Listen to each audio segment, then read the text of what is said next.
হঠাৎ করে মনে পড়েছে কালকে পরীক্ষা, পড়তে বসে এখন দেখছি যে কিছুই তো আমি হচ্ছে যে কমপ্লিট করি নাই, আমার সিলেবাস তো পুরোপুরি ইনকমপ্লিট। কিভাবে আমি এটা মিস করে ফেললাম? এই বিষয়টা হয় শুধুমাত্র এই কারণে না যে তুমি লেজি, তার অন্যতম বড় কারণ হচ্ছে তুমি কখনো তোমার পড়াশোনাকে ট্র্যাকই করো না। আজকে আমি তোমার ভিডিওতে এমন একটা জিনিস দেখাবো যেটা কিনা প্রত্যেকটা স্টুডেন্টের জন্য খুবই খুবই গুরুত্বপূর্ণ, ভেরি সিম্পল, ইয়েট সবাই মিস করে। It's to how to track your own studies. So আমি তোমাকে এখন একটা সিলেবাসকে কিভাবে ট্র্যাক করতে হয় এবং যেন তুমি এটার মাধ্যমে একটা বেটার আউটপুট পাও, সেটা তোমাকে কিছু বোঝানোর চেষ্টা করবো। ভিডিওটা শেষ পর্যন্ত দেখার চেষ্টা করো এবং I am gonna tell you this video is gonna save your life.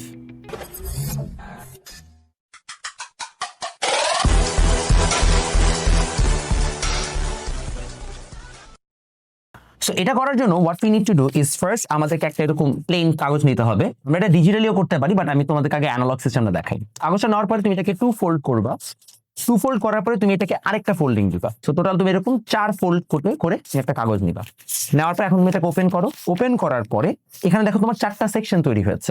এর মধ্যে তোমার এই যে লাস্ট যে সেকশনটা থাকবে, এই সেকশনটা বেসিক্যালি কাজ হচ্ছে তোমার এক্সামের রুটিনটাকে সেটা এখানে সেট করা।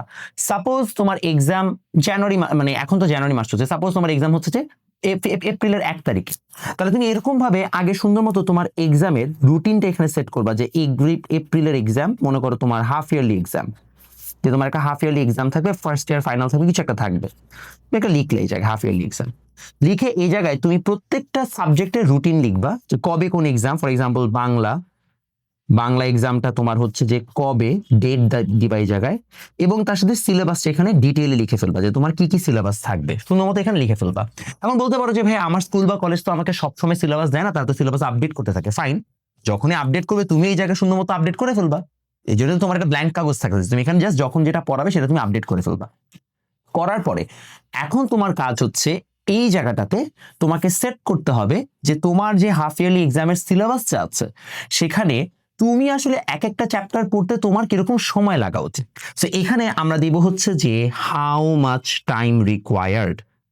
সো আমি এখন এই জায়গায় মনে করো ফর এক্সাম্পল তোমাকে দেওয়া হয়েছে ফিজিক্সের, তুমি এসএসসি হয়ে থাকো তাহলে মনে করো তোমাকে ফিজিক্সে এখন গতি চ্যাপ্টার পড়তে হবে। সো এসএসসি ফিজিক্স চ্যাপ্টার 2, ফিজিক্সের ক্ষেত্রে তোমার চ্যাপ্টার 2। তো চ্যাপ্টার 2 পড়তে তোমার কত সময় লাগা উচিত? চ্যাপ্টার 2 তে জেনারেলি মনে করো যে আমি যদি 12টা লেকচার নেই, তাহলে 12টা লেকচারে তোমার সেলফ স্টাডি করতে হবে তার দ্বিগুণ, অর্থাৎ 24 ঘন্টা পড়তে হবে। তো তুমি এই জায়গায় ডিরেক্টলি লিখে ফেলো 24 আওয়ার্স, যে তোমার এত সময় লাগবে এটা পড়তে। এইভাবে তুমি আগে সেট করে ফেলো যে তোমার কতটুকু সময় লাগবে প্রতিটা চ্যাপ্টার কমপ্লিট করতে। তাহলে এই জায়গায় গেল টাইম রিকোয়ারমেন্ট, এখানে গেল তোমার সিলেবাস। তাহলে তোমার এই দুটো এখন ম্যাথমেটিক্স করে তোমাকে বের করতে হবে তোমাকে প্রতিদিন কতটুকু পড়তে হবে। ফাইন, এখন তুমি এই জায়গায় সুন্দর মতো লিখে ফেলো তোমার অ্যাভেইলেবল টাইম। এখন মনে করো তুমি প্রতিদিন হচ্ছে যে একই রুটিনে চলো না, তোমার হয়তো বা স্কুল থাকে, কোচিং থাকে, অনেক কিছু থাকতে পারে।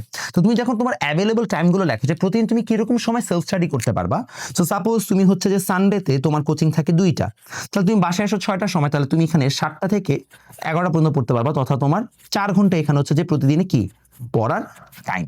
দেন তুমি এই জায়গায় মনে করো মানডেতে তোমার পড়ার টাইমটা আরেকটু বেশি, হয়তো তোমার ওই দিন কোচিংই নাই, তাহলে তুমি সেদিন হয়তো 6 ঘন্টা পড়তে পারো। এইভাবে একটা রিজনেবল আওয়ার সেট করো। এই আওয়ার গুলো সেট করার সময় মাথায় রাখবা যে মনে করো তুমি সানডেতে তোমার যদি সেলফ স্টাডির জন্য টোটাল টাইম থাকে হচ্ছে যে 5 ঘন্টা, তাহলে তুমি অবশ্যই সেখান থেকে 1 ঘন্টা কাট করে রাখবা।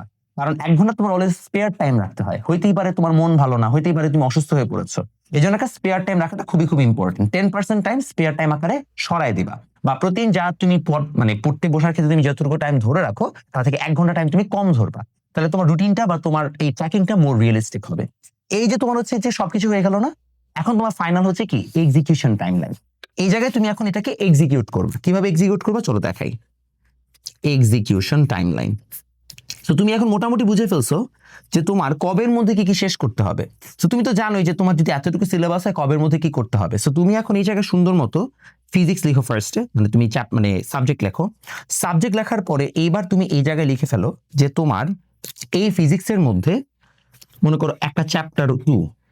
এখন এই চ্যাপ্টার 2 এর মধ্যে তোমাকে কি কি পড়তে হবে, তুমি এই জায়গায় এখন একটা এরকম ছক বানাও যে প্রথমে তোমাকে থিওরি পড়তে হবে, দেন তোমাকে ম্যাথ প্র্যাকটিস করতে হবে, দেন তোমাকে সিকিউ প্র্যাকটিস করতে হবে, দেন তোমাকে এমসিকিউ প্র্যাকটিস করতে হবে। এটা করলে তোমার পুরো একটা চ্যাপ্টার ডান হয়ে যায়।